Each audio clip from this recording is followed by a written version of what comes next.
Ben kafaya bıraktım oraya.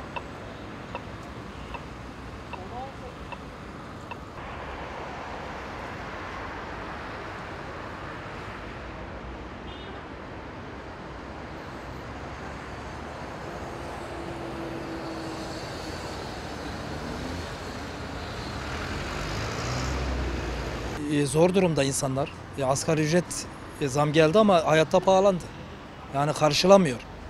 Yani bu gidiş ne olacak hiç iyi değil. Yani sokaklarda insanlar işte konuşuyoruz, kendi arkadaşlarımızla olsun bilmem ne, hiç kimse geçinemiyoruz diyor.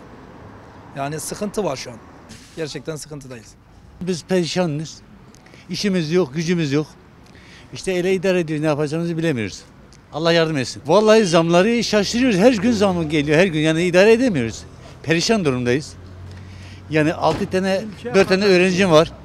6 nüfusuz. Ben de hastayım, işsizim. Borçtan, ondan bundan borç alıyoruz, ele idare ediyoruz. Başka çaremiz yok yani. Yapacak bir şeyimiz yok. Allah razı olsun bu hükümetten. Bu Türkiye'yi idare etmek kolay değil hele. Böyle bir cumhurbaşkanı başımızdan Allah eksik etmesin kardeşim. Yani azı bilmez, çok iş bilmez. Bu hükümetler şimdi para atıyor, onların hiçbirine inanmayalım. Onlar gelirse bile bize maaş vermezler. Ben ondan korkarım. Allah bu cumhurbaşkanı başımızdan eksik etmesin. Bu Türkiye'yi idare ederse ancak cumhurbaşkanı idare eder. Tabi bu kadar insan idare etmek kolay değil. Tabi de zam olacak. Her şey üstünde duracaksa zam da gelecek. Hakkını da veriyor. Asgari ücret bugün 2 milyar 800'den 4 milyar 250 lira oldu. İyi bir para yani. Yani iyi bir para yani. Bu hükümet bu koronavirüs şeyiyle geçti kardeşim. Eğer başka bir devlet olsaydı bunun yerinde iflas etmişti. Bu adam gökten uçan kuşa yardım etti kardeşim. Yatağında yatana bile yardım etti. Evet kardeşim ya. Doktor kapıya kadar ayağına gitti. Hemşire kapıya kadar hastanın ayağına gitti. Daha bu devlet ne yapsın kardeşim? Biz hepsini gördük kardeşim. Ben 2 ayda 3 ayda bir maaş alıyordum ben. CHP döneminde 2 ayda 3 ayda bir maaş alıyorduk. O da neler çektik, o ilaç kuyrukları, o sıralar, o hastane kuyrukları unutulacak gibi bir şey değil yani. Ayakta duracaksın, tikileceksin, o zevki gelecek. Şimdi kardeşim her tarafta reçete cebinde git, istediğin hastanede mayan ol, istediğin eczaneden ilacını al. Bunlar büyük bir şey. Yok Cumhurbaşkanı falan oldu. Ya kardeşim bu Cumhurbaşkanı Türkiye'de bir şeyler yapıyor da bu ölürken Allah etmesin de bu kendim ölürken mezarına mı götürecek? Geride kalan insanlar için bir şeyler yapmak istiyor. Benim gençliğime bir şeyler bırakayım. Bir şeyler kalsın, Allah bana razı olsun desinler. Ya bunların işi olur mu kardeşim? Biz bugün var, yarın yokuz. Ama bizim evlatlarımız kalkıp görecek bunları. Ama biz çocuklarımıza anlatacağız bunlar hepsini. Bilmiyorlar. Şimdi gençler bilmiyor. Geridekiler bilmiyor ne yaptıklarını. Bu hükümet daha ne yapsın kardeşim? Vallahi tamam evet zam geldi ama asgari ücreti de yani iyi zam yapıldı yani. Yani bence çok güzel zam yapıldı yani. Yani burada asgari ücretli çalışan kardeşlerimiz biraz olsun nefes aldı gibime geliyor yani. Yani daha bu asgari ücretin nasıl olması bekleniyor ki? Bazıları diyor ki az oldu diyor. Kaç lira olmasını istiyorlardı ki acaba? Bu Türkiye'nin bütçesi yani sadece asgari ücretliye mi verilecek? Herkesin burada hakkı hukuku var. Herkese belirli bir şey var. Ne derler? Bütçesi vardır. Burada memuru var, emeklisi var, çalışan işçisi var.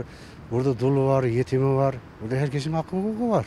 Bence bu devlet çok güzel bir haklı hukuklu, bir adaletli bir asgari ücret yaptı. Bence çok güzel bir şey yani.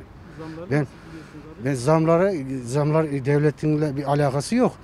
Bunları yapan şeyciler, toptancılar. Devlet ne yapsın? Devlet yapmıyor mu şimdi? Gidiyor cezasını basıyor. Ondan sonra dönüyor diyor ki efendim diyor sen bana diyor ceza kesemezsin diyor. Niye ceza kesemiyorsun sana? Niye saklıyor? Depoda, ambarda bir sürü yiyecek, içecekleri stok ediyorsun. Bu ülke hepimizin, birimizin değil ki. Niye bu ülkeyi böyle dara düşürüyoruz ki? Ya dünyaya örnek olmamız lazım. Bizim içimizdeki bu hainler olduğu sürece bu devletin başına kim gelirse aslında bu bir şeydir, bir oyundur. Bu propagandadır. Ben bunu bilmem. Kesinlikle bu propaganda. Bu ülkemizi, bu milleti birbirine kırdırmaya çalışan insanlar var. Bu içimizde hem de dışarıdan değil. İçimizdeki hain. Bu ülkeyi satanlar cahil mi? Okumuşlar satmış. Ülkeyi cahiller satmamış. 15 Temmuz'da albay, yarbay, başkomiser, komiser yardımcısı. Bunlar cahil mi? Ben sana soruyorum. Açık ve net konuşuyorum, bunu kesme, yayınla. Bu ülke hepimizin. Birlik beraberlik olduğumuz sürece bizi kimse yıkamaz. Türkiye'nin gelişmesini, kalkınmasını istemiyorlar. İçimizdeki hainler. Ben dışarıyı demiyorum. İçimizdeki hainler. Ben bu hükümetten sonuna kadar da arkasındayım. Sonuna kadar da gideceğim bu hükümetin. Başka da kimse bu işi yapmaz. 4 tane çocuğum var. Evin geçinmesi biraz zor oluyor ama yine de düşündüğümüz nokta şudur. Gerçekten şunu size söylemek istiyorum. Devlet elinden gelen imkanları sağlıyor ama alt taban görevini yapmıyor.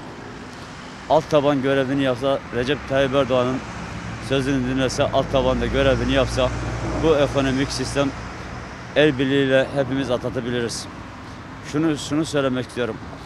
Dolar 14 milyon 15 milyonu buldum. 8 milyondu. %40 %50 zam geldi. Ama normalde bir kilo yağ %100 zam geldi. %300 zam oldu. %350 buldum. Bu neden kaynaklanıyor? Türk firmalarından, yağ firmalarından, zengin iş adamlarından kaynaklanıyor. Niye? Kardeşim bizim şu anda teknolojimiz dünya ülkesiyle rekabet etmek zorunda kalacağız. Niye devletimizi mağdur edelim? İlla da Tayyip Erdoğan olmasın, başka siyasi partide olsun fark etmez. Ama önemli olan içimizdeki lider olması lazım. Lider olmasa bu ülke ilerleyemez. Ben Kürdüm. Ben Hayman'ı Kürdüm. Şahbız'ın aşiretlerinim.